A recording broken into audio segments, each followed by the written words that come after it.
Hello viewers, welcome to another special moment where we talk peace and development in the Niger Delta. Mitchell Tamsokunbiri is my name. Remember, the Niger Delta is the feeding bottle of the Nigerian nation. In case you're joining the program, this is the Niger Delta Chatroom Show where we talk peace and development in the Niger Delta. And on the hot seat today is a proud Niger Delta son. He is an Niger patriot, a writer and scholar at the Niger Delta University, Wilberforce Island. He is Professor Binebai. You're welcome to the program. Thank you very much. Okay. Are the Ijos united? Because if you are not united, development will not come. Are the Ijos united? Ijos are united only when there is emergency. Okay. United only when there is an emergency. There is the tribe. There is no psychological unity in Ijoland, and it is the fundamental problem of Ijoland. The Ijo people are not united in support of unity. Okay. Most of them are united against unity. Okay. So many persons have been appointed by the President Bola Ahmed Tinubu's administration as minister, as NDDC,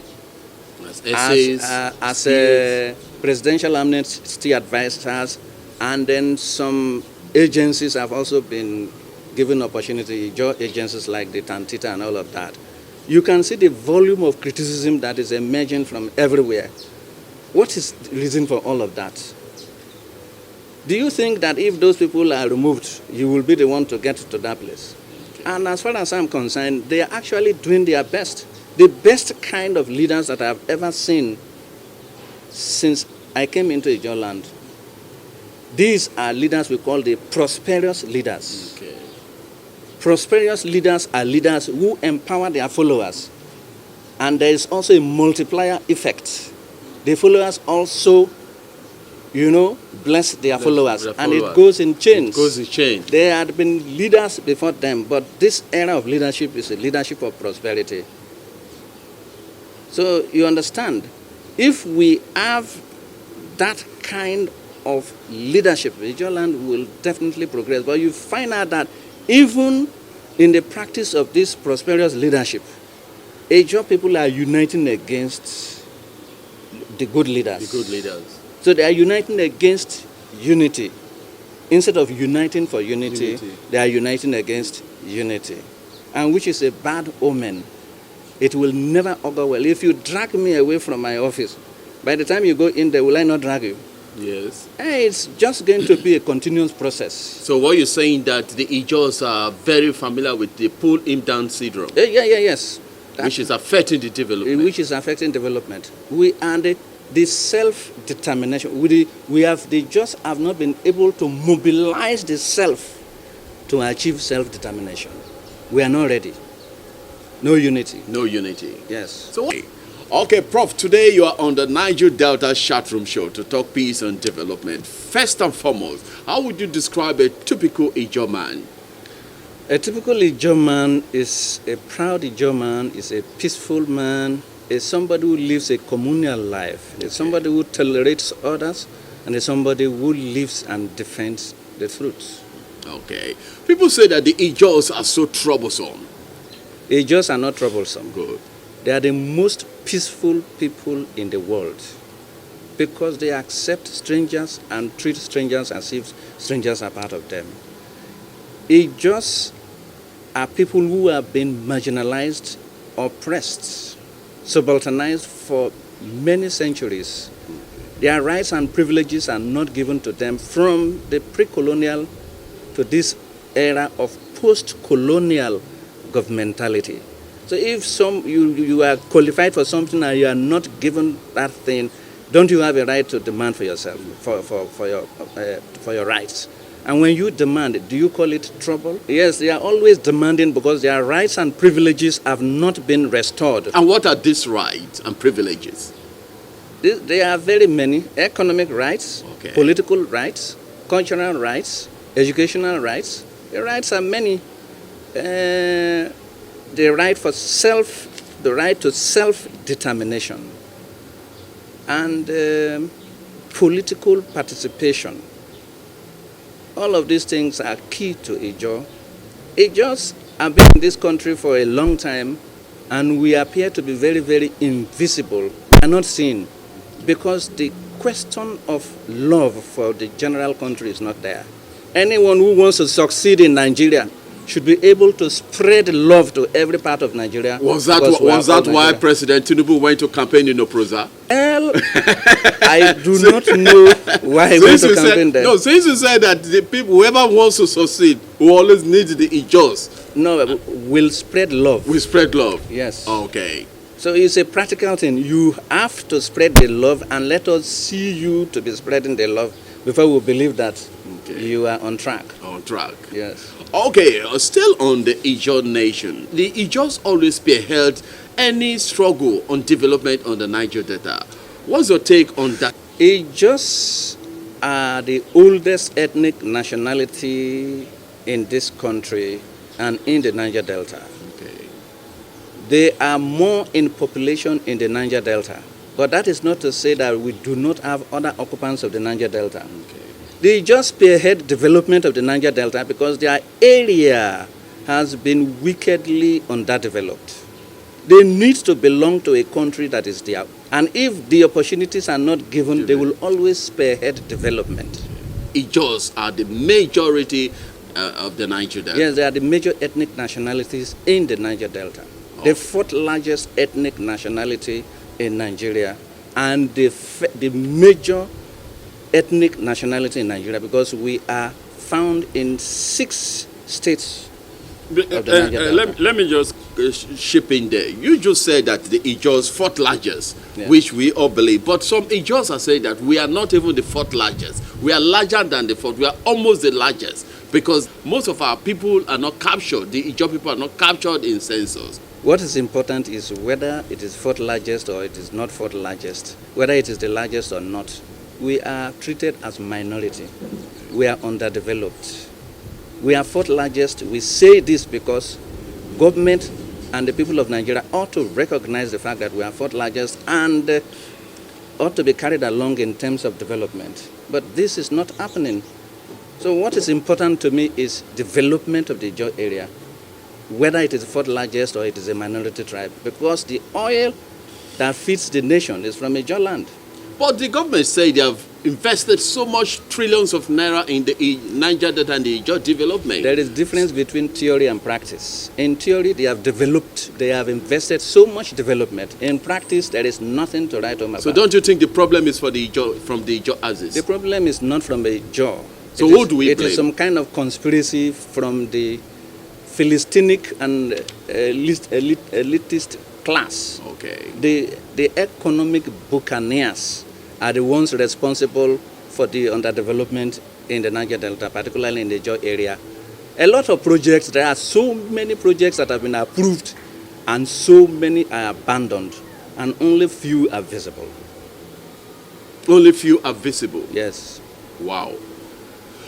All right, I'll tell you that in case you just joining the program, this is the Niger Delta Chatroom Show, where we talk peace and development in the Niger Delta. And to discuss peace and development on the show today, I have Professor Binebai.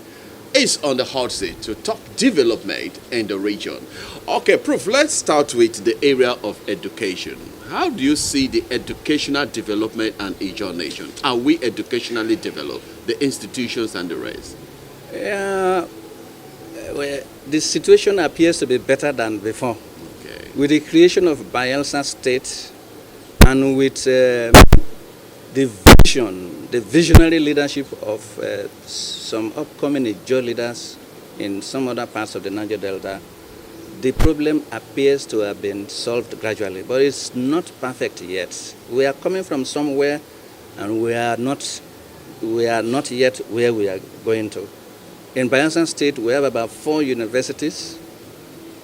In Delta State, it's unfortunate that there isn't any state university in Ijaw land, only that through the effort of Tompol and some others, there is a maritime university in Okarenkoko. But I think that considering the population of the Ijaw people, considering the peculiarity of the Ijaw terrain, Okay.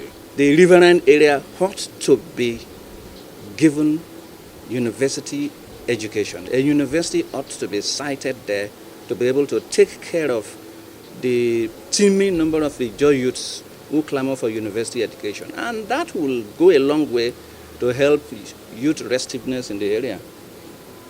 Okay, so the government should give us more institutions. Yes, it is time for government to establish universities in Ijaw land, particularly in Delta State. Delta State? In Delta State. Okay, so as an Ijaw man, what is your pain in terms of the development of the Ijaw? My pain in terms of development is that the pace of development is very slow, and we don't seem to be achieving what we are dreaming of. It's been long we've been in this struggle, and you find out that in the whole of Ijaw land in Delta State, you don't have any university. University. It's a big pain. Okay. You find out that in Ijaw land, in Delta State and some other states where Ijaws are occupying, Ijaws are not considered for important positions in the university and all of that. The pain is stronger when you discover, when you look at the fact that Ijaw contributes significantly to the economic growth and stability of the nation and the state, yet the area is excluded from development. Peculiarity of the area ought to influence peculiar development. We are not connected in any way to any part of the state. So we need roads, we need good hospitals. Biafra wouldn't have been as developed as this if they had not created the state. The state. But if a state is created to cover those areas... That's another state created for the Ijaw people. Yes. So state creation is key. Road construction to the land is key. These things are not there. We have been here for centuries. In post-colonial studies, Gayatri Chakravarti Spivak says that people who are marginalized ought to speak for themselves. If they cannot, that's people who are marginalized, yes, ought to speak for themselves. Okay. If they cannot speak for themselves, they should have leaders who respect ethics of leadership that will represent the people. But you find out that the Ijaw leadership does not have ethical responsibility, and so development is far from us. The dreams, we keep chasing them, but we can't really get them. Now let's take a look at the multinationals, because the Ijaw region, the Niger Delta, is more host to multinational companies. Yeah. So what's your take on the level of development by this multinational company? I haven't seen anything. The area is environmentally abused, and it appears to be divide and rule. So many things are happening. Multinational oil companies have been on in Ijaw land for a number of for years now, for decades now. Decades. We expect that because they are taking so much from the soil of the Ijaw nation, they should be able to come up with big, powerful programs. Maybe a university funded by them and all of that.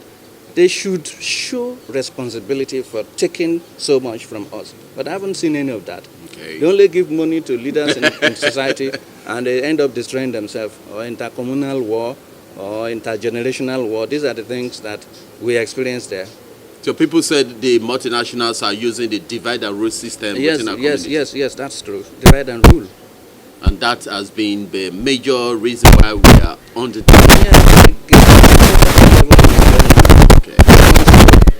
a factor for the underdevelopment, and it is the reason for mass leadership in Ijaw land. Okay. Everybody wants to get money. Everybody wants to be rich because of the level of poverty. So no, they are not satisfied with the leadership of so what you're saying basically now, that the Ijaw man major problem is poverty? Yeah, poverty is a major problem of the Ijaw man.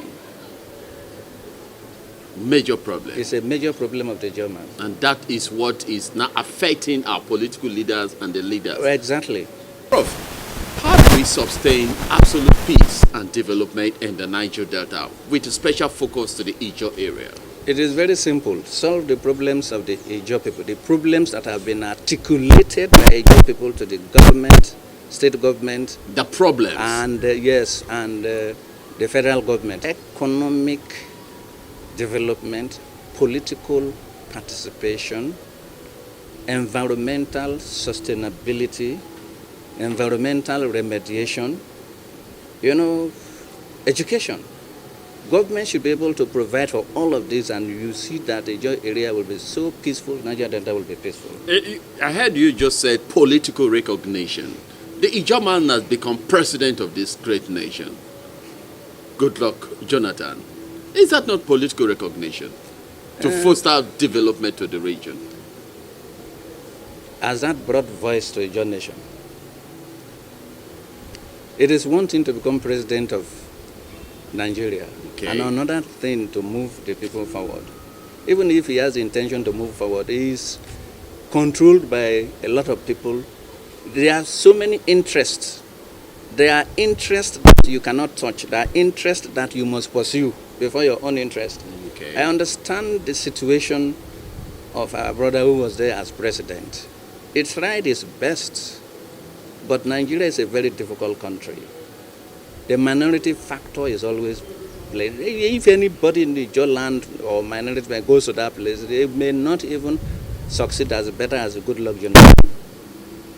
Because some persons are somewhere dictating everything as far as leadership of this country is concerned. So they took advantage of his minority That's status. some kind of political participation, but the dividends. Where are the dividends? So what would be your candid word of advice for Ijaw traditional rulers on how they can foster development to our communities? It is difficult for Ijaw traditional rulers to actually enforce development. Theirs is just a traditional institution. But don't they have any role to play that will They enhance can, it? but these traditional rulers are in the government payroll. Okay. Government wants something, and traditional rulers can't go against what government wants. So they have a problem of enforcing development in their area. It is only those ones that are close to government who can very close to government, who have some influences that can actually bring development to their area. Otherwise, the system is being structured in such a way that it has reduced the powers of traditional rulers. Money is not coming from the kingdoms. Money is coming from government. What you will need to develop the area is coming from government. From government.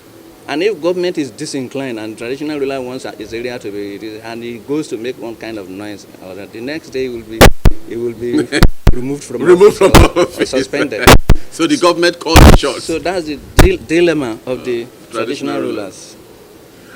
Okay, and still on that traditional ruler, because majority of our Ijaw traditional rulers lives outside their domain. Do you see that as a good developmental move in terms of leadership? Well, I have joined voices with a lot of powerful Ijaw leaders against this trend. Chief Edwin Clark, the late Chief Edwin Clark, foremost Ijaw leader, once described them as leaders in exile. A traditional ruler should stay in his kingdom and rule his kingdom. He earns more respect than when he is a tenant in another kingdom. It is some kind of post-modernist approach. Post-modernist. Anything that makes sense follows in post-modernism. So they feel that life in the city is better than life in their own kingdom. It is only during periods of obituary or some kind of ceremonies that they go to that. Otherwise, it is not a good thing. They should take example from the Oba of Benin, the Oni of Ife, and some other traditional rulers. They have developed their institution strongly, that government keeps remembering them and all of that. Ijaw traditional rulers are not doing that. In Ijaw land, some examples are emerging. The Aketekpe, the Agadagba of Baramoto Kingdom. Yes, is actually living according to the ways a traditional ruler ought to stay in his kingdom and manage his own people. Majority of them say that they need to do that to bring development to their region. Have you seen development in those communities? That if they stay in their communities, they cannot be part of the government. Or have you seen, if this is a digital age? Yes. A digital age. It's not the time where you have to paddle before you get to the cities. You have phone. Okay. We are in the technological age. If you are a very strong traditional ruler and your vision for development is okay, you could use the advantage of digital technology. You can phone whoever you want to phone and be discussing about your kingdom. You don't have to be in worry. Okay. It's an aberration, it's an abomination to be in a rented apartment in foreign land. And yet still even if you build your house in a foreign land, you are still in a rented apartment because you bought the land. Okay. Wow. All right. Tell you that has been the show this week, and our guest has been Professor Binebai, an Ijaw patriot, a writer, and a scholar at the Niger Delta University, Wilberforce Island. Prof, thank you very much for being on the show, despite all your busy schedules, and I look forward to also call on you again whenever the need arises to talk one or two development in the Niger Delta. Thank you very much. Next week, another guest will be on the hot seat to talk peace and development in the Niger Delta. Bye-bye and God bless.